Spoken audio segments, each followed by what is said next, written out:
पेशाब में छाग आती है जोड़ों में दर्द रहती है। नहीं सूजन तो है, जोड़ों में तो दर्द रहती है, इधर हाथों में इधर मुंह में छाले पड़ते हैं बार बार। धूप में जाएंगे तो चेहरे पे ऐसे लाली आ जाती है। क्या होता है? सूजन लाली आती है, बाल झड़ने से आता है।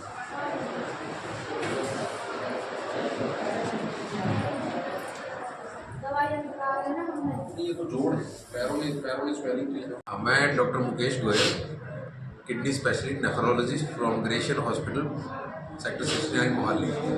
आज हम गगन हॉस्पिटल बद्दी में किडनी का कैंप लगा रहे हैं। मेरे साथ डॉक्टर मानव गोयल हैं, ये किडनी के सर्जन यानी यूरोलॉजिस्ट हैं। और हम बात करना चाहेंगे कि समाज में अब जो किडनी की प्रॉब्लम है एक पब्लिक हेल्थ प्रॉब्लम का रूप ले चुकी है, क्योंकि लगभग 15% पॉपुलेशन किसी न किसी रूप में किडनी की प्रॉब्लम से ग्रसित है। अगर नेफ्रोलॉजी की बात करें तो किडनी के जो बीमारियां हैं जैसे कि क्रॉनिक किडनी डिजीज़ है, एक्यूट किडनी डिजीज़ है, किडनी से प्रोटीन का लीक होना, किडनी से ब्लड का लीक होना, या किडनी या पेशाब की जो इन्फेक्शंस हैं वो काफ़ी आजकल कॉमन हो गई हैं। यूरोलॉजी की प्रॉब्लम्स के बारे में डॉक्टर मानव हैं, वो बात करेंगे। तो हम देख रहे हैं कि 15% पॉपुलेशन को किसी न किसी रूप में कोई ना कोई सीकेडी की स्टेज पे है, और 1% पॉपुलेशन को एंड स्टेज रीनल डिजीज यानी कि जिसमें कि किडनी बिल्कुल फंक्शनिंग उसकी लगभग 0 हो जाती है या 10% से कम हो जाती है, वैसा है। उन लोगों को डायलिसिस या किडनी ट्रांसप्लांट की जरूरत पड़ती है। अगर हम इसके कारणों की बात करें कि किडनी किस कारण से क्रोनिक किडनी डिजीज में या किडनी की प्रॉब्लम क्यों बढ़ रही है, तो इसका नंबर 1 कारण है डायबिटीज़। तो डायबिटीज़ कल्ली डायबिटीज़ जो है वो 50% किडनी के जो है खराबी का कारण बनती है। इसके अलावा हाइपरटेंशन यानी कि हाई बीपी, वो लगभग 20-25% किडनी के पेशेंट्स को कंट्रीब्यूट करता है। यानी कि किडनी शुगर और बीपी को अगर मिला दें तो लगभग 60-70 पेशेंट जो है 60-70% पेशेंट हैं वो इन्हीं 2 चीज़ों के करके किडनी खराब होती है। इसके अलावा किडनी की अंदरूनी बीमारियां जिसको हम ग्लोमेरुलोनेफ्राइटिस बोलते हैं, स्टोन्स हैं या कोई जेनेटिक है, इन सब कारणों से किडनी की खराबी होती है। तो कौन कौन जो है हाई रिस्क पॉपुलेशन है कि जिनको किडनी खराब होने का खतरा ज़्यादा है, या जिन लोगों को किडनी के टेस्ट रेगुलर बेसिस पे अपने कराने चाहिए, वो है कि शुगर किसी को है, अगर ब्लड प्रेशर किसी को है, अगर परिवार में किडनी की बीमारी है, अगर उम्र 60 साल से ज़्यादा है, या कोई किडनी स्टोन वगैरह की बीमारी है, तो उन लोगों की किडनी खराब होने का खतरा बहुत ज़्यादा रहता है और उन लोगों को टाइमली अपने टेस्ट करवाते रहना चाहिए। इसमें अगर हम प्रिवेंशन की बात करें, हम किस तरह से हम किडनी की बीमारी को प्रिवेंट कर सकते हैं, तो हमें अपना शुगर कंट्रोल 100% अच्छा रखना चाहिए, हमें अपना ब्लड प्रेशर कंट्रोल अच्छा रखना चाहिए, हमें एक हेल्दी डाइट की तरफ जाना चाहिए जिसमें कि खासतौर पे नमक कम हो।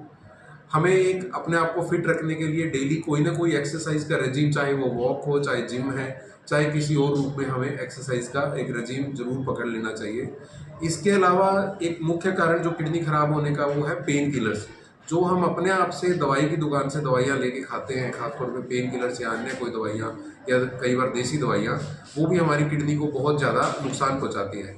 इसके अलावा कोई भी व्यसन है, जैसे स्मोकिंग है, ज़्यादा मात्रा में अल्कोहल है, तो वो भी हमारे को अवॉइड करना चाहिए हमारी किडनी को अच्छा रखने के लिए। उचित मात्रा में पानी पीना चाहिए, क्योंकि अगर किडनी को हम उचित मात्रा में हाइड्रेटेड रखेंगे तो किडनी स्वस्थ रहेगी। इसके अलावा जो 8वां स्टेप है वो ये है कि हमें रेगुलर अपने नेफ्रोलॉजिस्ट को दिखाते रहना चाहिए, ताकि वो हमारे टाइम टू टाइम किडनी के टेस्ट कर सकें, कोई प्रॉब्लम है तो उसको डिटेक्ट कर सकें, या प्रॉब्लम बढ़ रही है तो उसको कंट्रोल कर सकें। अगर हम ये सब मेजर्स करते हैं तो हम अपनी किडनी को बिल्कुल स्वस्थ रख सकते हैं और एक अच्छी ज़िंदगी जी सकते हैं। और अगर हमारे को अर्ली डिटेक्शन हो जाता है किडनी प्रॉब्लम का, तो हम उसको वहीं का वहीं स्टेबलाइज कर सकते हैं, ताकि पेशेंट डायलिसिस या ट्रांसप्लांट से बच जाए।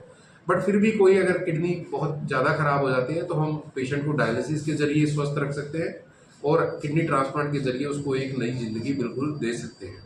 अब डॉक्टर मानव गोयल यूरोलॉजी की प्रॉब्लम्स के बारे में आपसे बात करेंगे। मेरा नाम डॉक्टर मानव गोयल है, मैं यूरोलॉजिस्ट हूँ पाक ग्रेशियन हॉस्पिटल मोहाली में। आज हम यहाँ पर गगन हॉस्पिटल में कैंप कर रहे हैं यूरोलॉजी और नेफ्रोलॉजी का। यूरोलॉजी में मेनली सर्जरीज आती हैं सारी, जैसे किडनी स्टोन की सर्जरीज होती हैं, यूरेट्रिक स्टोन्स की सर्जरीज होती हैं, तो उम्र के हिसाब से दूध बढ़ जाने की सर्जरीज होती हैं, जैसे जिसको TURP कहते हैं। और हम यूरोलॉजी में सारी कैंसर की सर्जरीज करते हैं, जैसे किडनी कैंसर्स की, ब्लैडर कैंसर्स की, प्रोस्टेट कैंसर्स की, यूरेथ्रल कैंसर्स की, विनाइल कैंसर्स की।